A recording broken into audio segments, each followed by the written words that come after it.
So a popular question with any Dyson cordless vacuum is, how do I remove the bin? That's this plastic area right here. And you might want to remove that to give this area a deep clean or to get some stuck debris out of this. So how do you remove the bin on a Dyson Gen 5 Detect? It's pretty simple, and if you've had Dyson vacuums like this in the past, you'll be familiar with the process. First thing you want to do is take off the wand. With the Gen 5 Detect, you have the wand extension, which we don't want. You want to press the gray button right here. That will remove it entirely.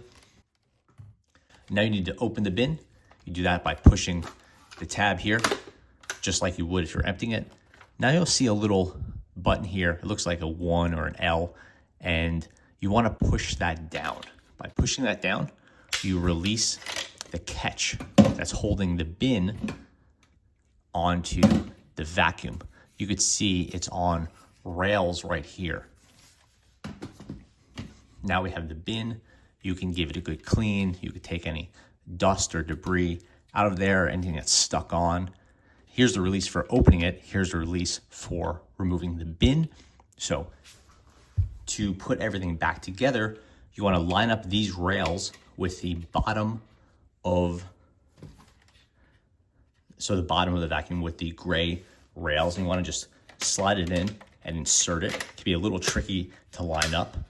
You'll hear a click, then you push this shut, and it should go like that. Try that again, hopefully a little bit more smoothly. Open it up, remove it, line it back up, line up the rails.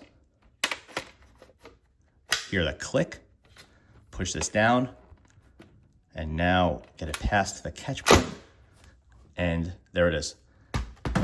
So that's how you remove and replace the bin on a Dyson Gen 5 Detect cordless vacuum. Thanks for watching.